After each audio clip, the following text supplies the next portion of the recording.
School trip. Ayub বাসে বসে শুধু এটাই ভাবছিল যে ওই পাহাড় কেমন হবে।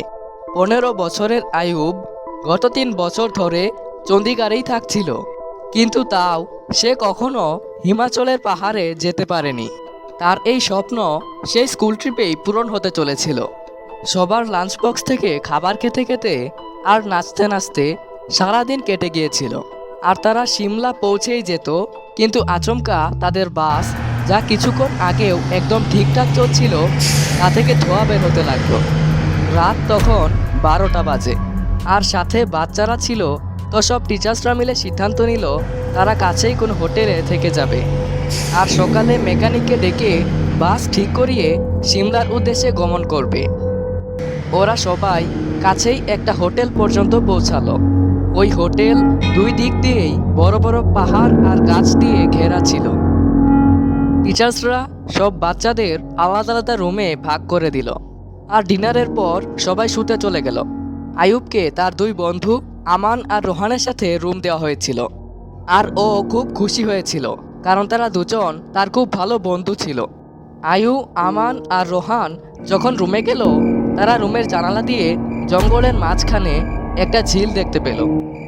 ওদের ঠিকই মনে ছিল গত স্কুল ট্রিপে এভাবেই রাতের বেলা দুজন বাচ্চা কোনো ঝিলে গিয়ে ছবি তুলে, আর তারা স্কুলের সবচেয়ে পপুলার স্টুডেন্ট হয়ে যায়। তো ওই 3 জনও প্ল্যান বানালো, এবার তারাও কিছু করে দেখাবে। তারা সিদ্ধান্ত নিল তারা হোটেল থেকে লুকিয়ে বের হয়ে যাবে, আর ওই ঝিলে গিয়ে ছবি তুলে আবার ফিরে আসবে। যখনই সবাই ঘুমিয়ে পড়ে, তারা 3 জনও বেরিয়ে যায়। ঝিল দেখতে তো হোটেল থেকে বেশি দূর লাগছিল না, কিন্তু ওই 3 জন প্রায় 1 ঘন্টা যাবৎ ঝিলের দিকে হেঁটেই চলেছে, আর জঙ্গলের রাস্তার যেন শেষই হচ্ছিল না। কুয়াশায় চারদিক ভেজা ছিল, আর ওই শুনশান জঙ্গলে ঠান্ডায় তাদের অবস্থা খারাপই হতে লাগলো। তারা ফোন চেক করতেই সেখানে সিগন্যাল পাচ্ছিল না। তখন তাদের মনে হলো তাদের ঝিলের প্ল্যান ক্যান্সেল করে হোটেলে ফিরে যাওয়া উচিত। মোবাইলের ফ্ল্যাশলাইট জ্বালিয়ে তারা পুনরায় হোটেলের রাস্তা খুঁজতে লাগলো। রাস্তা খুঁজতে খুঁজতে আমান আর আয়ুব একটু সামনে চলে যায়, আর যখন তারা পেছন ঘুরল, তারা দেখল রোহান সেখানে নেই। ঠিক তখনই তারা কাছেই কারো দৌড়ানোর শব্দ শুনতে পাচ্ছিল। তারা খুব ঘাবড়ে যায়, কিন্তু তারা রোহানকে একা ছাড়তে পারত না, তাই তারা ওই আওয়াজেরই পিছু করল। ওই শুনশান ঘন জঙ্গলের মধ্যে তারা ওই পায়ের শব্দ অনুসরণ করতে লাগলো, যা কিছু মিনিট পর বন্ধ হয়ে যায়। রোহানকে তারা এখনও দেখতে পায়নি। আমান আর আয়ুব এখন খুব বেশি ভয় পাচ্ছিল, কিন্তু তখনই তারা এমন আওয়াজ শুনল যেন কেউ মাটি খুঁড়ছে। তারা ধীরে ধীরে ওই আওয়াজের কাছে গেল, আর ঝোপের পেছন থেকে তারা দেখল যে আর কেউ না, বরং রোহানই ওই গভীর জঙ্গলে একটা গর্ত খুঁড়ছিল। তারা ভয়ে রোহানকে ডাকলো। রোহান তাদের দিকে তাকালো, আর তাদের রাগে ভরা চোখে দেখতে লাগলো। ওর চোখে যেন কালি পড়েছিল, যেন কেউ তার ভেতর থেকে তার চোখ দুটোই বের করে নিয়েছে। আমান রোহানের কাছে গেল, আর ও রোহানের কাঁধে হাত রেখে তাকে জিজ্ঞাসা করলো যে তার কি হয়েছে। কিন্তু রোহানের কাঁধে হাত রাখতেই রোহান আমানের উপর চিৎকার করে উঠল, আর রোহান তাকে খুব জোরে ধাক্কা দিল। আমান বেশ দূরে গিয়ে পড়ল।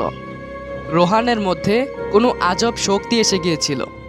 আয়ুব দৌড়ে আমানের কাছে গেল। রোহান এখন আয়ুবের দিকে এগোতে লাগলো, কিন্তু যখনই ও আয়ুবের কাছে গেল, রোহানের মাথা ঘোরাতে লাগলো, আর ও অজ্ঞান হয়ে পড়ে গেল।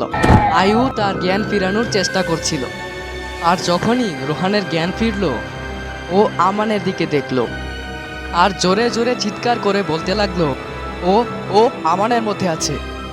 তখনই আয়ুব দেখল আমান মাথা নিচু করে মাটিতে বসেছিল। আমান হঠাৎ তার মাথা উঠালো, আর এখন ওর চোখেও একদম কালি পড়েছিল। আয়ু আর রোহান কিছু করার আগেই আমান, যে কিছুক্ষণ আগেও আহত ছিল, ও উঠে জঙ্গলের মধ্যে দৌড় লাগালো। রোহান আর আয়ু তার পিছু করলো, আর ফোনের ফ্ল্যাশলাইটে দেখলো যে আমান একটা পুরনো প্রাসাদে যাচ্ছিল। কাছে গিয়ে তারা দেখলো যে ওই প্রাসাদ আসলে একটা পুরনো বাড়ি ছিল, যা দেখে মনে হচ্ছিল ওখানে অনেক বছর ধরে কোনো মানুষের পা পর্যন্ত পড়েনি। দুজন খুবই ভয় পেয়েছিল আর তাদের সামনে যাওয়ার সাহসী হচ্ছিল না।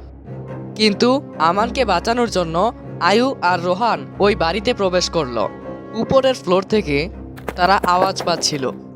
তারা ওই আওয়াজের কাছে পৌঁছালো, আর যা তারা দেখলো তার উপর তাদের বিশ্বাসই হচ্ছিল না। ওরা দেখলো যে আমান অজ্ঞান অবস্থায় শূন্যে ভাসছে, আর একটা বুড়ি তার সাথে কথা বলছিল। ওই বুড়ির চেহারা খুব ভয়ানক ছিল। ওর চোখ দুটো একদম কালো ছিল। ঝুলন্ত ত্বক আর বিকৃত সাদা চুল তাকে আরো ভয়ানক করে তুলেছে।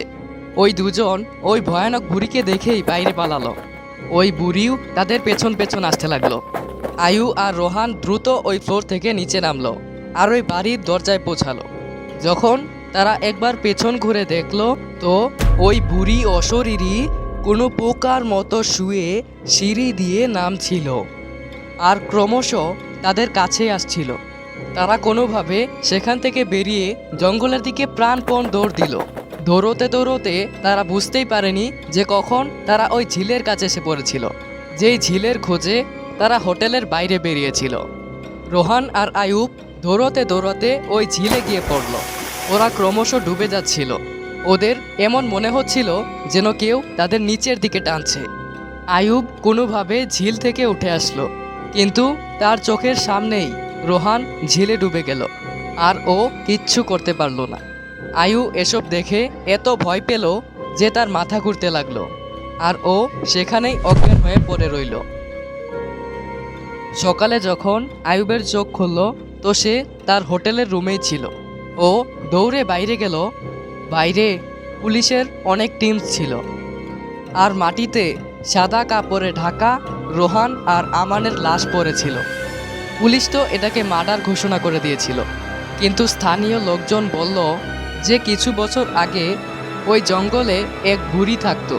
সেখানে তার একটা বাড়ি ছিল, সবার থেকে আলাদা, ও সেখানে শান্তিতে থাকতো।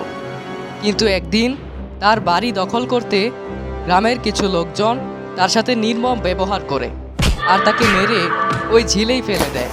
এরপর থেকে কোনো মানুষ রাতের বেলা ওই ঝিলের কাছে পর্যন্ত যায় না। লোকে বলে যে ওই বুড়ির আত্মা এখনও সেখানে বদলা নেওয়ার জন্য ঘুরে বেড়ায়।